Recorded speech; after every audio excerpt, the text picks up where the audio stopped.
नमस्कार। विज्ञान जगत में आप सभी का बहुत बहुत स्वागत है। हर एपिसोड में हमारी ये कोशिश रहती है कि आपके लिए जीवन से जुड़े और विज्ञान से जुड़े हुए नए नए विषयों पर एक नए संवाद को लेकर के आएँ, जिससे समाज में क्लैरिटी की तरफ आगे बात बढ़े। आज के इस प्रोग्राम में हम बात करेंगे टेलीकम्युनिकेशन यानी कि कम्युनिकेशन क्रांति की, यानी कि संचार क्रांति की। विषय के एक्सपर्ट के बतौर हमारे साथ मौजूद हैं मिस्टर एस चांडक। आप एडवाइज़र हैं TRAI रीजनल ऑफिस जयपुर के। सर, स्टूडियो में बहुत बहुत स्वागत है आपका। और प्रोग्राम की शुरुआत करने से पहले let us have a look on India. मैं कुछ आपके साथ डेटा शेयर करता हूँ।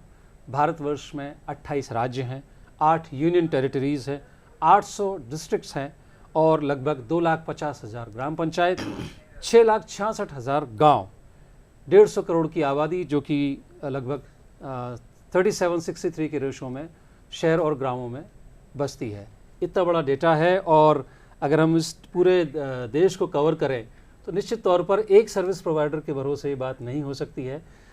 वर्ष 94 तक केवल डिपार्टमेंट ऑफ टेलीकम्युनिकेशन जो है वो इन सब की फ़ोन से जुड़ी हुई सुविधाओं को देखता था, लेकिन उसके बाद में धीरे धीरे लिबरलाइजेशन हुआ और प्राइवेट प्लेयर्स भी आए। 97 में ऐसी ज़रूरत महसूस होने लगी कि इसके लिए एक सेपरेट एंटिटी रेगुलेटर की आवश्यकता है। वहाँ से ये टेलीकॉम रेगुलेटरी ऑफ इंडिया यानी कि TRAI की शुरुआत हुई।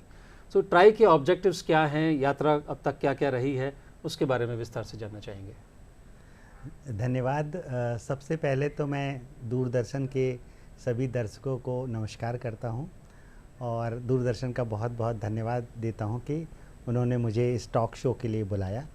आपने बिल्कुल सही बात बोली कि इतने बड़े भारतवर्ष में जहाँ की रूरल अर्बन एरियाज़ हैं, पहाड़ी एरियाज़ हैं, वहाँ पर एक ऑपरेटर के द्वारा ये सारी सुविधाएं देना लगभग असंभव है।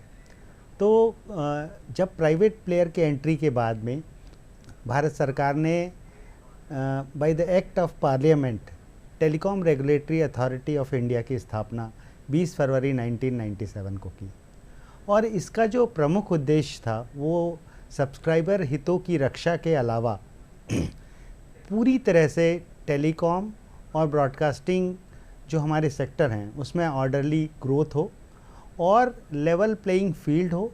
इसके अलावा फेयर कंपटीशन अमंग ऑपरेटर्स हो और इसके लिए जो ट्राई का जो हेडक्वार्टर है वो न्यू दिल्ली में है। इसके अलावा इसके 5 रीजनल ऑफिसेस भी हैं जो कि बेंगलोर, भोपाल, हैदराबाद, कलकत्ता और जयपुर में है। जयपुर का जो ऑफिस है वो 4 लाइसेंस एरियाज़ को देखता है जो कि पंजाब, हरियाणा, राजस्थान एवं गुजरात है। जी, जाहिर सी बात है, टेलीकम्युनिकेशन सर्विसेज तो पहला एक स्टेप था। क्या और दूसरी अन्य सेवाएं भी ट्राई के अंडर में हैं? जी हाँ, ये आपने बहुत अच्छा क्वेश्चन किया। सन 2004 में ट्राई एक्ट को फिर से अमेंड किया गया और जो ब्रॉडकास्टिंग सेक्टर्स हैं उसको भी ट्राई के परव्यू में लाया गया। 2004 में आने के बाद में यदि आपको ध्यान हो तो पहले जो ब्रॉडकास्टिंग सेवा थी वो एनालॉग होती थी। उसके बाद में ट्राई के प्रयासों से ये सारी की सारी सेवाएं डिजिटल हुई और डिजिटल होने के बाद में जो फर्स्ट रेगुलेटरी फ्रेमवर्क ट्राई ने जो इम्प्लीमेंट किया वो दिसंबर 2018 में इम्प्लीमेंट हुआ और अभी तक यदि हम देखें तो जो प्राइवेट सैटेलाइट चैनल्स हैं वो करीब 922 चैनल काम कर रही हैं, जिसमें से पे चैनल करीब 361 हैं और जो FM रेडियो स्टेशंस हैं वो 388 हैं और जो कम्युनिटी रेडियो स्टेशंस हैं वो करीब 491 पूरे भारतवर्ष में काम कर रहे हैं। जी, तो निश्चित तौर पर ट्राई ने एक एक सेक्टर को, एक एक सेगमेंट को केयरफुली स्टडी किया और उसके लिए जो आपने एक बात कही, फेयर कंपटीशन की बात कही, वरना जहाँ पर मोनोपोलिस्टिक बिजनेस होता है वहाँ पर हमेशा कंज्यूमर लॉस में होता है, क्योंकि चाहे वो पॉलिसीज़ हों, चाहे सर्विसेज हों, चाहे रेट्स हों, वहाँ पर मनमानी होने लगती है और हेल्दी कंपटीशन हमेशा कंज्यूमर के हित में रहता है। जैसा हमने देखा है कि पिछले 4-5 सालों में, ख़ास तौर से कोविड के बाद से डिजिटल सेवाओं पर निर्भरता काफ़ी बढ़ गई है। चाहे वो संपर्क, न केवल संपर्क की हो, ऐप के यूज़ की हो, पेमेंट की ख़ास तौर से, क्योंकि आजकल लोगों ने अपने वॉलेट्स रखना बंद कर दिया है, कैश रखते ही नहीं हैं और वो मोस्टली मोबाइल फ़ोन के ज़रिए पेमेंट करते हैं, डिजिटल मैकेनिज़्म के ज़रिए पेमेंट्स करते हैं, लेकिन फिर भी हम देखते हैं कि भारतवर्ष इतना वृहद है, डिजिटल डिवाइड काफ़ी ज़्यादा है। तो ये डिजिटल डिवाइड को आप कैसे एड्रेस करते हैं और इसको पाटने के लिए, इस खाई को पाटने के लिए भारत सरकार की ओर से क्या प्रयास है? ये बहुत अच्छा क्वेश्चन आपने उठाया। जैसे मैंने बताया था, जब शुरुआत हुई थी ट्राई की, तब सिर्फ 1.5 करोड़ हमारे टेलीफोन उपभोक्ता थे और वो अभी बढ़कर करीब 120 करोड़ हमारे टेलीफोन उपभोक्ता हो गए और करीब करीब 94 करोड़ से भी ज़्यादा हमारे इंटरनेट उपभोक्ता हैं। लेकिन यदि हम फर्दर डिटेल में जाएं और यदि इसको हम मेज़र करने के लिए टेलीफोन घनत्व का यूज़ करते हैं, तो टेलीफोन घनत्व अभी जो है वो 85 है। मतलब यदि 100 लोग हैं तो उसमें से 85 लोगों के पास में टेलीफोन की सुविधा उपलब्ध है।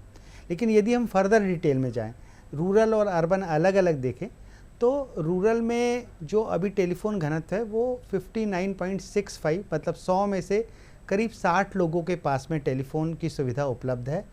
बाकी लोगों के पास में अभी वो सुविधाएं नहीं आ पाई हैं और इसके कई कारण हैं।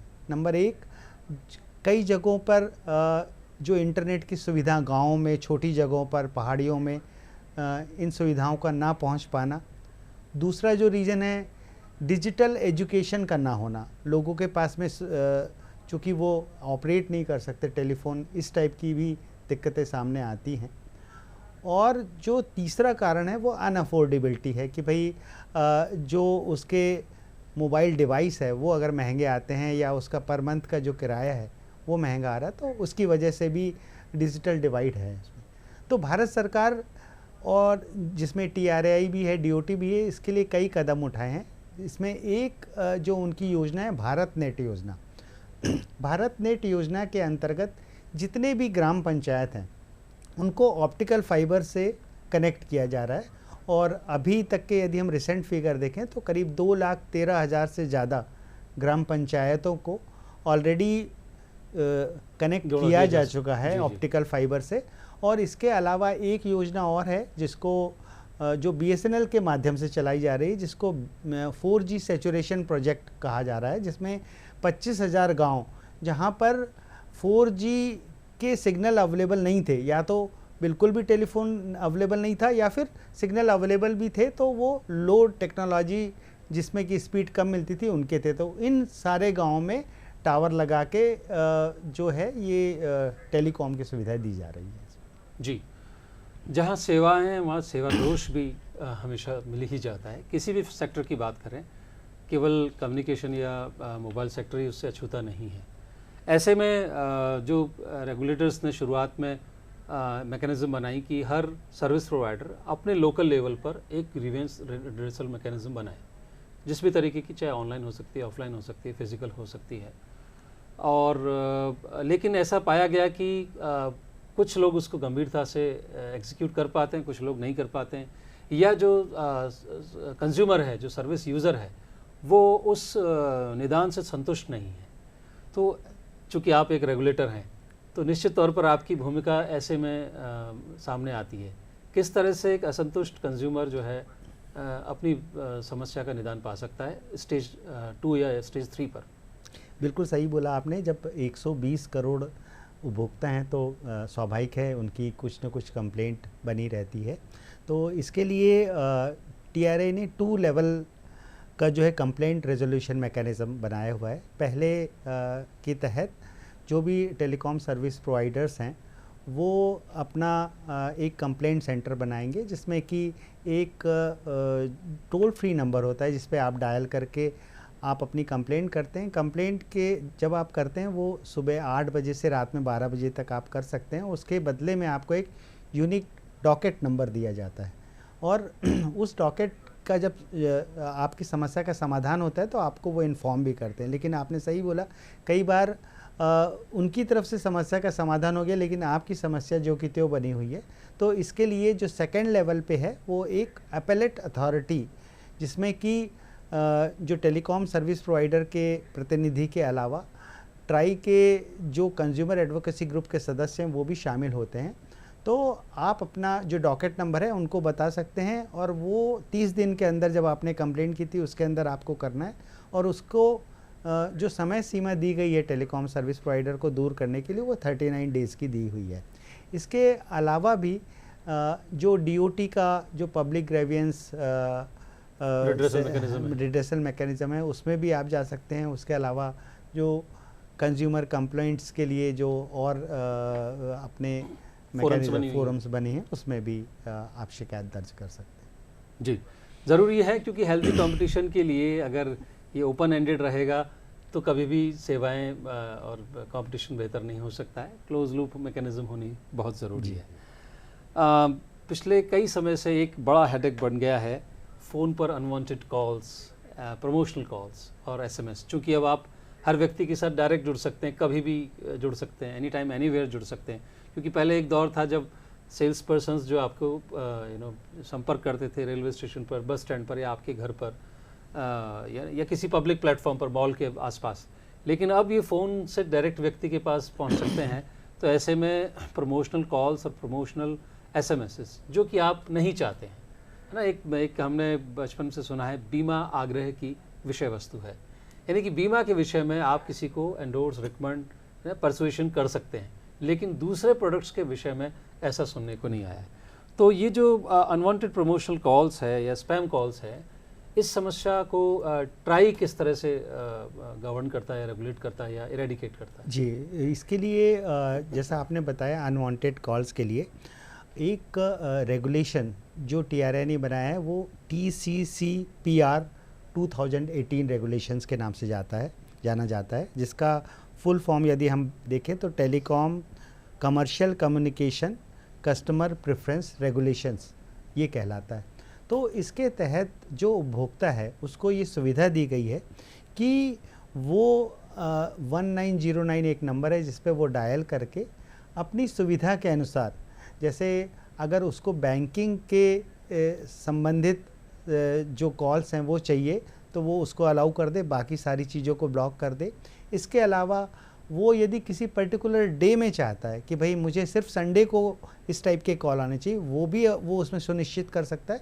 इसके अलावा वो यदि चाहता है कि संडे को भी सिर्फ 10 से 12 के बीच में मुझे ये कॉल आने चाहिए, तो वो भी उसमें वो सुनिश्चित कर सकता है।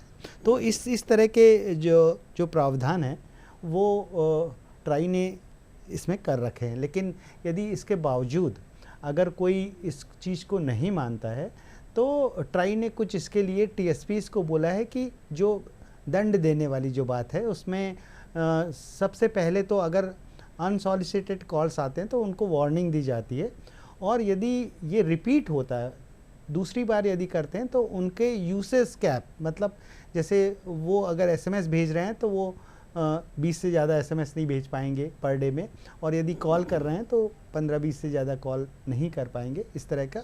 और यदि ये तीसरी बार रिपीट होता है तो फिर उसके बाद में उनके जो टेलीफोन रिसोर्सेज हैं वो 2 साल के लिए डिस्कनेक्ट कर दिए जाते हैं। ओहो जी। तो फिर जब तक दंड का प्रावधान नहीं होगा जी, लोगों में इस बात के, इस कानून के लिए सम्मान की भावना नहीं आती है, चाहे दंड के भाव से ही सही। जी। पिछले दिनों में ये भी देखने में आया है कि फ्रॉडुलेंट कॉल्स बहुत आते हैं। जी जी ना, लोग नए नए तरीके से फ्रॉड के माध्यम निकाल लेते हैं कि आपके क्रेडिट कार्ड के क्रेडिट पॉइंट्स अर्न हुए हैं और आप एनकैश कर सकते हैं, या मैसेज आता है कि आपका कोई घर परिवार का सदस्य जो है किसी समस्या में है और उसके लिए पैसे की आवश्यकता है, या हॉस्पिटल में है, मेडिकल के लिए कुछ आवश्यकता है, या ऐसे ही मुझे पैसे की आवश्यकता है।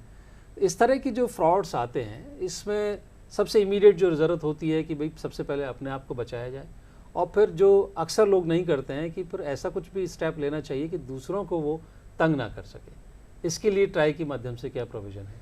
ये बिल्कुल सही बात है कि जब इस तरह के कॉल आते हैं तो कई लोग जो शिक्षित होते हैं वो तो इससे बच जाते हैं, लेकिन चूँकि कहीं पे इस तरह का प्रोविज़न अभी तक नहीं था, जो पिछले 6 महीने पहले डिपार्टमेंट ऑफ टेलीकॉम ने संचार सारथी एक पोर्टल बनाया है जिसमें आप जाकर वहाँ टेलीफोन का नंबर, जिस नंबर से आपको SMS आया है या कॉल आए, इवन व्हाट्सएप कॉल, वो भी आप उसमें डाल सकते हैं, और उसमें वो वो आपके नंबर के बारे में जानकारी लेंगे, OTP देंगे और उसके बाद इन नंबरों पे कार्रवाई की जाती है और इवन जिस नंबर से ये कॉल आ रहे हैं उनका जो मोबाइल है उसको भी ब्लॉक कर दिया जाता है। तो ये इस तरह से करने से दूसरे लोग इससे काफ़ी सुरक्षित हो जाते हैं। तो मैं दर्शकों से यही विनती करूंगा कि जब भी उनके पास इस तरह के कॉल आए, वो संचार सारथी पोर्टल में चक्षु ऐप है, उस पर जो है वो ज़रूर ये जानकारी डालें जिससे बाकी लोगों को बचाया जा सके। जी, बहुत महत्वपूर्ण जानकारी है और जानकारी ही बचाव हो सकता है। न केवल इस खास तौर से जो चक्षु पोर्टल के विषय में, ऐप के विषय में आपने जो जानकारी दी, आज ही आप इसे अपने मोबाइल फ़ोन में डाउनलोड कर सकते हैं और अन्य लोगों को भी बताएं। इस बात का इंतज़ार मत कीजिए कि पहले आपके साथ कोई दुर्घटना हो फिर आप जागें। शुरुआत से, चूँकि ये एक वोल्केनो है, ये सिर्फ़ और सिर्फ कम्युनिकेशन डिवाइस नहीं है, इससे आपके पैसे के फ्रॉड हो सकते हैं। दूसरी और अनेक क्रिमिनल एक्टिविटीज़ आपके फ़ोन को यूज़ करके की जा सकती हैं और आप अननेसेसरली एक परेशानी में आ सकते हैं। तो इसका इस्तेमाल करने से पहले उससे जुड़ी हुई जो भी सतर्कता की बातें, उनके बारे में भी सजग रहने की आवश्यकता है।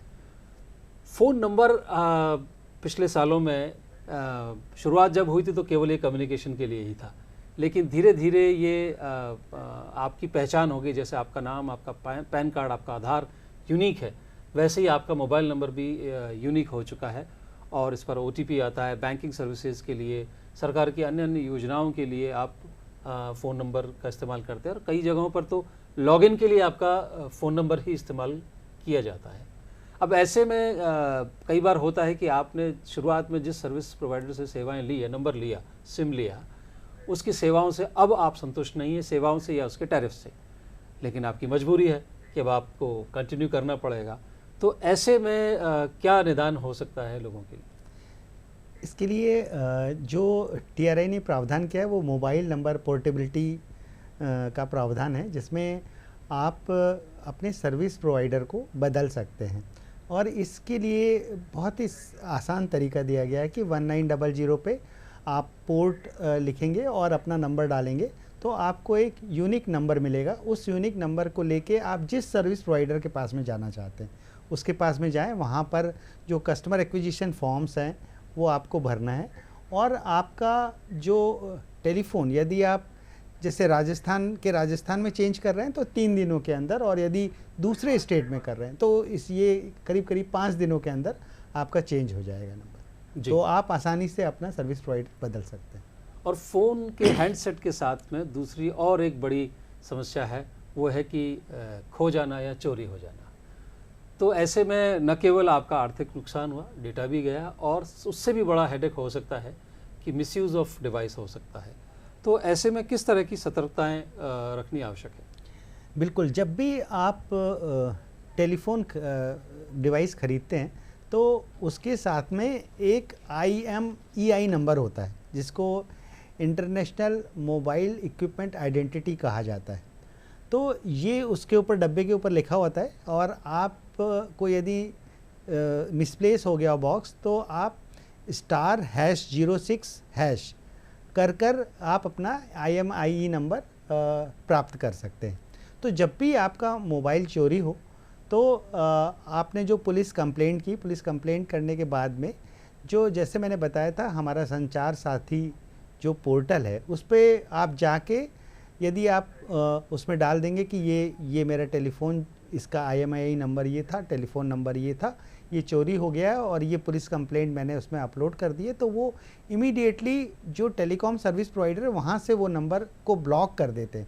तो उस नंबर को यदि वो कहीं बेच के यूज़ भी करना चाहेगा तो वो नहीं हो पाएगा उसका, और आपका कोई भी इंफॉर्मेशन वगैरह जो है वो चूँकि ब्लॉक हो गई है तो उसका मिसयूज़ होने के चांसेस बहुत कम हो जाते हैं। तो इस तरह की सुविधा दी गई है। तो जो आपने सर ने अभी जो बात साझा की, IMEI नंबर, ये महत्वपूर्ण है, और आपका मोबाइल फ़ोन नंबर, और ख़ास तौर पर आपको शिकायत कहाँ करनी है। लेकिन अब जागते कब हैं? जब दुर्घटना हमारे साथ हो जाती है, तब हम अचानक से बॉक्स ढूंढेंगे, बिल ढूंढेंगे या लोगों की से मदद मांगेंगे कि भाई ये सूचना नहीं है। तो भाई ये सब आप ऐसा क्यों मान के चलते हैं कि आपके पास इम्यूनिटी है और आपकी डिवाइस खो नहीं सकती है, गिर नहीं सकती है? दुर्घटना किसी के भी साथ हो सकती है। तो इन सूचनाओं को आपकी जानकारी में, और ऐसी जगह लिख करके रखें जहां आपको वो इजीली एक्सेस हो सके। कई बार हम लिख करके डायरी में ऐसी जगह लिख देते हैं जहां हमें डायरी नहीं मिल रही होती है इन वक्त पर, तो बहुत ज़रूरी है। दूसरा एक बड़ा सेक्टर है, आजकल चोरी डकैती पुराने समय जैसी तो नहीं रही कि डाकू लोग जो है घोड़े पर आते हैं और बंदूक और मूछें वाले डाकू। आजकल साइबर डाकू ज़रूर हैं, आपको पता ही नहीं चलता है कब किस तरह से आपके साथ साइबर फ्रॉड हो सकता है। सो ब्रॉडली हम आप बताना चाहें कि किस तरह से साइबर फ्रॉड से हम अपने आप को सुरक्षित रख सकते हैं। बिल्कुल, मैं जब आपको बता रहा था कि जो अनवांटेड कॉल्स से इसकी शुरुआत होती है, तो इसके लिए टीआरआई ने कुछ और भी कदम उठाए हैं।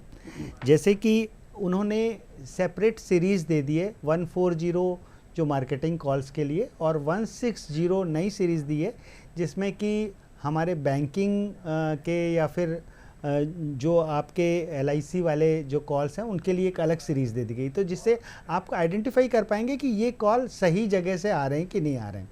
इसके अलावा दूसरा जो कदम उठाने जा रहे हैं वो ये कि आपके पास जब मैसेज आते हैं तो उसमें कुछ लिंक्स होते हैं, कई बार बैंक कोई नंबर होता है या फिर उसके अलावा कुछ APK होते हैं जो कि आपके पास में आते हैं, और उनसे उसमें कहा जाता है कि आप इसको क्लिक करें या डाउनलोड करें या कॉल बैक करें।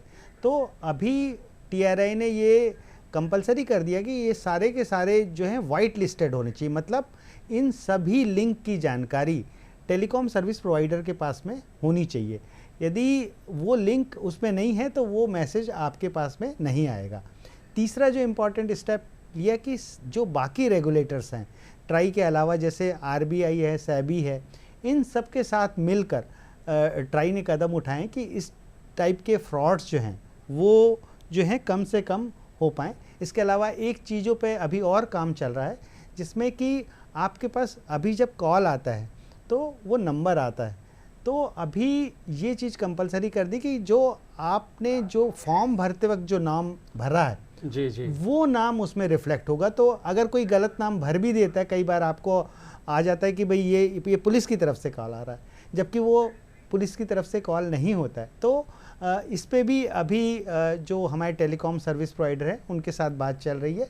जैसे ही ये टेक्निकल फिजिबल होगा तो इस तरह की सुविधा भी आपके पास में आ जाएगी। बहुत आवश्यक है, अन्यथा आप अपना नाम किसी भी तरह से सेव कर लीजिए, कोई भी व्यक्ति आप छद्म व्यक्ति बन के सेव कर सकते हैं, और जब आपके पास फ़ोन आता है या तो वो अननोन नंबर होता है या आपने कोई ऐसा ऐप डाउनलोड किया हुआ जिससे नाम आ जाए, तो वो नाम उसने जो खुद का नाम रख दिया है वही नाम आता है, उसका वो नाम नहीं आता जो सिम इशू कराने के वक्त में उसने लिया है। बिल्कुल, वो भी एक बड़ा फ्रॉड का माध्यम है। ये अच्छी सार्थक पहल हो सकती है।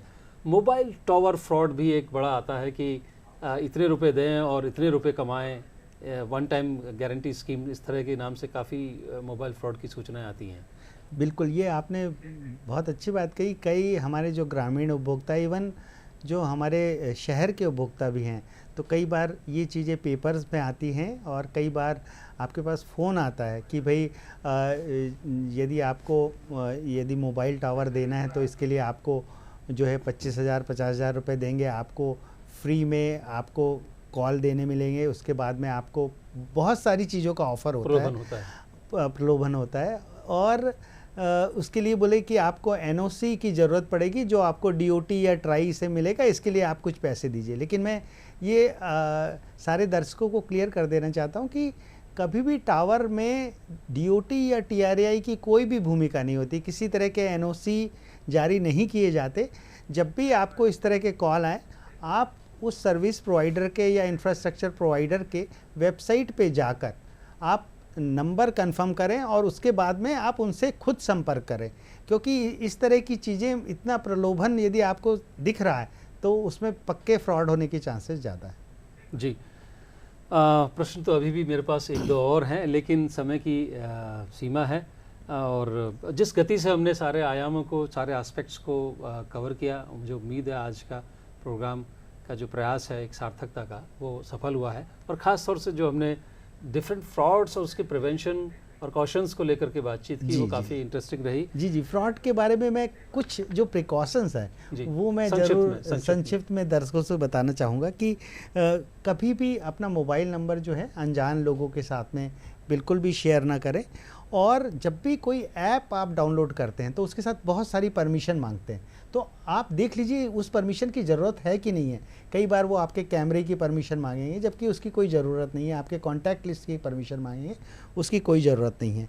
और हमेशा अपने जो मोबाइल नंबर हैं, आप जो उसका सॉफ्टवेयर है उसको आप हमेशा अपडेटेड रखें।